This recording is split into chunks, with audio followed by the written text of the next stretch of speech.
안녕하세요. 월 1억 버는 행정사 박준규 행정사의 무엇이든 물어보세요 빡행입니다. 오늘은 2025년도 12월 5일 금요일입니다. 벌써 2025년도도 이제 며칠 안 남았네요, 진짜. 송년회가 이미 다들 시작됐기 때문에 금방 시간이 가는 것 같아요. 그래서 어제도 빡행은 오전에 대전에 있는 정부청사에서 좀 업무가 있어가지고 회의 참석했다가 또 오후에 서울 사무소 올라가서 또 어떤 별도의 모임이 있어서 저녁 먹고 내려왔는데 서울, 대전 다 눈이 오는 첫눈인가요? 어쨌든 하여튼 눈이 많이 오긴 했어요. 대전은 생각보다 많이 안 왔는데 서울은 어제 올 때 많이 오더라고요. 바닥에 쌓일 정도였기 때문에. 자, 오늘 빡행은 오랜만에 이 비영리 법인에 대해서 유튜브를 하려고 합니다. 그런데 비영리 법인 하면은 뭐 대부분 사단법인이나 재단법인을 말하는 거겠죠? 그런데 그 중에서 좀 더 특이한 법인이 있습니다. 바로 2024년도 7월에 시행된 인공지능 발전과 신뢰 기반 조성 등에 관한 기본법. 이게 보통 AI 기본법이라고 하거든요. 그래서 AI 전문 비영리 법인을 어떻게 설립을 해야 되는지에 대해서 유튜브를 촬영하려고 하는데, 우선은 이제 가장 쉽게 접근하려고 하고 또 실전적으로 할 수 있는 내용들로 구성하도록 하겠습니다. 그런데 여러분들이 좀 아셔야 될 게 뭐냐면, 이 AI 시대의 어떤 이 비영리 단체가 보통 공익을 목적으로 하는 거잖아요. 그러다 보니까 정부에서 원하는 모습이 있어요. 뭐냐면 일단은 신뢰 가능한 AI, 그리고 안정성, 그리고 윤리에 대해서 매우 강조를 하고 있습니다. 그래서 AI 비영리 법인은 이제 앞으로 매우 이제 중요한 역할을 할 건데, 앞서 말씀드렸던 것처럼 신뢰, 안정성, 윤리성에 대한 내용들이 분명히 있어야 비영리 법인을 만들 수 있다. 그렇게 시작하겠습니다. 자, 첫 번째, 왜 지금 인공지능 비영리 법인인가에 대한 부분인데요. 일단은 AI 기본법은 크게 두 가지 목적을 갖고 있습니다. 그 첫 번째가 뭐냐면 AI 기술의 발전의 촉진을 위해서인 거고요. 두 번째는 신뢰 기반의 조성, 즉 앞서 말씀드렸던 것처럼 어떤 안정성, 신뢰성, 윤리, 또는 뭐 굳이 말하면 책임에 대한 부분이겠죠. 이런 내용들이 무조건 확립을 해야 된다는 겁니다. 그래서 이 두 가지를 동시에 수행할 수 있는 조직이 바로 AI 전문 비영리 법인이 되겠죠. 그래서 정부에서는 앞으로 이제 인공지능의 안정성에 대한 평가라든가 인공지능의 윤리 기준, 그리고 인공지능의 어떤 인력 양성 등을 지속 예산을 투입하면서 만들고 있기 때문에 일단 기본적으로 공익이 우선인 거예요. 공공성이 매우 중요한 거죠. 그런 부분들이 바로 비영리 단체를 만들 수 있는 기준이 된다. 그렇게 이해하시면 될 것 같습니다. 그래서 즉 비영리 법인이 국가 인공지능 생태계의 공식 파트너가 되는 그런 시대가 앞으로의 이 AI 비영리 법인이 되는 겁니다. 자, 이제 두 번째인데요. 이 기본법이 요구하는, 그러니까 인공지능 기본법이 요구하는 비영리 법인의 역할이 있습니다. 그게 뭐냐면, 첫 번째는 이 신뢰 가능한 인공지능, 이 5대 원칙이 있는데, 그 첫 번째가 뭐냐면 인간의 존엄성 보장입니다. 두 번째로는 안정성입니다. 세 번째는 공정성입니다. 그리고 네 번째는 투명성, 그리고 다섯 번째는 책임성입니다. 다시 말씀드리면, 첫 번째는 인간의 존엄성을 보장하고, 두 번째는 안정성, 공정성, 투명성, 책임성, 이렇게 다섯 가지가 5대 원칙인 거고요. 이런 이제 이 5대 원칙을 기반으로 해서 정관과 사업계획서를 작성을 해야 되는 겁니다. 그래서 뭐 예를 들어서 뭐 인공지능 안정성 검증이라든가 뭐 윤리 기준의 수립, 뭐 이런 내용들이 어떤 정관에 들어간다는 거죠. 자, 세 번째는 어떤 형태로 설립해야 할까인데, 뭐 비영리 법인은 정해져 있습니다. 사단법인과 재단법인, 저는 이제 법인격체로 말씀드리는 거예요. 사단법인과 재단법인이 있다. 요 내용만 이해하시면 되겠죠. 자, 그러면 그 인공지능 그 비영리 법인에 대한 설립 절차는 어떻게 되느냐인데, 일단 기본법 기준으로 보면요, 일단은 설립 목적이 수립이 돼야 되는데, 앞서서 말씀드렸던 것처럼 기본법에서 인공지능의 발전, 그리고 인공지능의 안정성, 그리고 윤리, 그리고 데이터의 품질, 그리고 인재 양성에 대한 내용들이 기본적으로 목적에 들어가야 된다는 겁니다.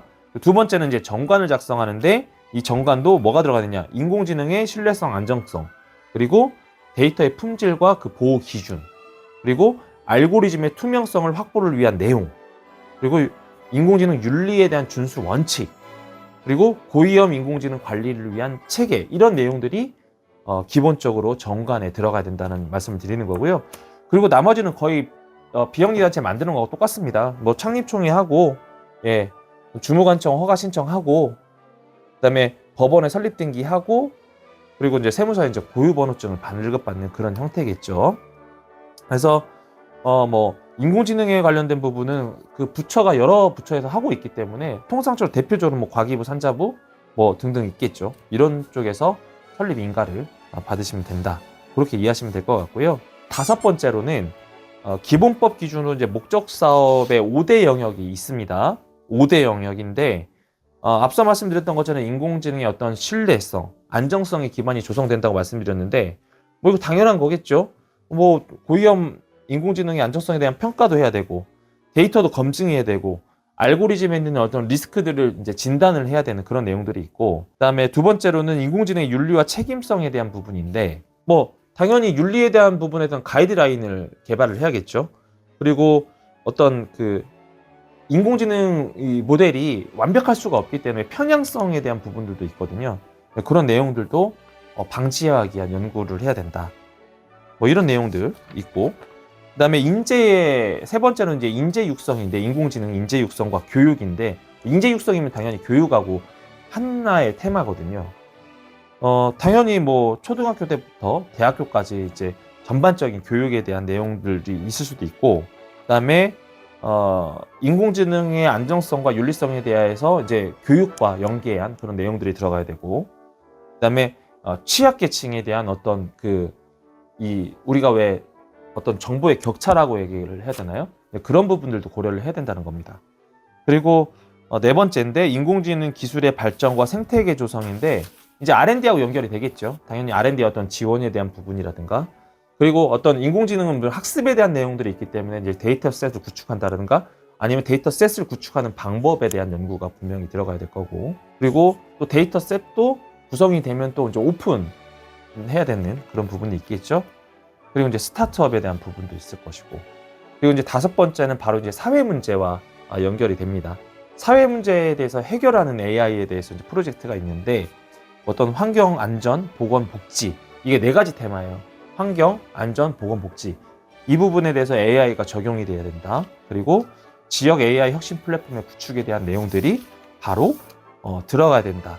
그러니까 이 AI 기본법의 5대 목적 사항이에요. 요거는 좀 참고하시고 준비를 하셨으면 좋겠다는 내용이고, 일단은 이제 기본법에서 직접 규정한 국가의 어떤 뭐 책무라고 해야 될까요?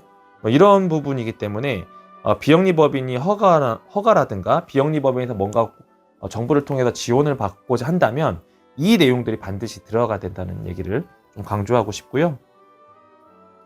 뭐 이제 어쨌든 뭐 비영리법인을 만들게 되면 어떤 조직을 구성하게 되잖아요. 그러면 아까 했던 5대 목적에 맞게끔 또 내용에 유사하게 어떤 조직을 구성하시는 것도 좀 팁을 좀 드리고 싶습니다. 이런 내용들은 뭐 이렇게 자막으로 올려드릴 테니까 참고사항이에요. 참고사항. 아셨죠? 그렇게 똑같이 하라는 얘기는 아닙니다. 그리고 어쨌든 비영리법인도 이제 비영리법인이라고 무조건 공익의 목적으로만 하는 거 아니거든요. 수익 모델이 있어야 돼요. 왜냐면 기본적으로 회원의 어떤 회비라든가 어떤 출연된 비용을 통해서 활동도 하지만 나중에 이제 뭐 비영리법인에 대해서는 뭐 기부금도 있을 수 있고 수익 활동도 일부 할 수가 있거든요. 그런 모델을 개발해야 된다는 얘기입니다. 그래서 뭐 대표적으로 이제 뭐 정부 과제를 수탁하는 방법도 있겠죠. 그리고 기업과 어떤 협력을 해서 자문하는 그런 컨설팅 영역도 있을 수 있고, 그다음에 교육. 그러니까 5대 목적 중에 교육도 들어가잖아요. 교육 커리큘럼을 만들어서 교육하는 것도 있을 수 있고, 그다음에 이제 ESG에 대한 연계, 이런 부분들도 일종의 수익 모델로 보시면 될 것 같습니다. 그래서 어쨌든 인공지능 기본법을 기준으로 해서 비영리 법인, 사단법인이든지 재단법인을 만드셔야 되는 거잖아요. 그래서 좀 결론적인 말씀을 드리면 인공지능 전문 비영리 법인을 수행을 해야 할 역할이 명확하게 제시되어 있기 때문에 인공지능의 안정성이라든가 신뢰성을 중심으로 한 사단법인이든지 재단법인, 그리고 인공지능 어떤 교육을 위한 사단법인이라든가 재단법인, 또 인재 육성에 대한 부분도 있기 때문에 그런 부분에 맞춰서 비영리 법인에 대해서 설계할 필요가 있다, 이렇게 말씀을 드리고 싶습니다. 끝으로 반드시 사단법인, 재단법인 만들 때 들어가야 할 내용이지만 정관이 분명히 필요하고요. 그리고 사업계획서, 그리고 조직도, 그리고 앞으로 이 비영리 법인이 어떻게 운영돼야 되는지 전반적인 컬이라고 해야 되나요? 플랜? 이런 계획들이 좀 명확히 있어야 그 인가를 받을 수 있는 그런 사항이라고 이해하시면 될 것 같습니다.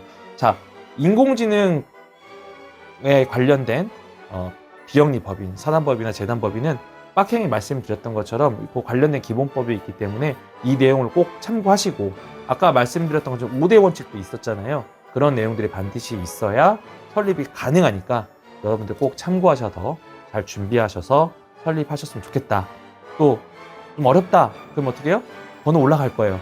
빡행에게 문의하시면 될 것 같습니다. 오늘 여기까지만 하겠습니다. 다음에 와요. 안녕.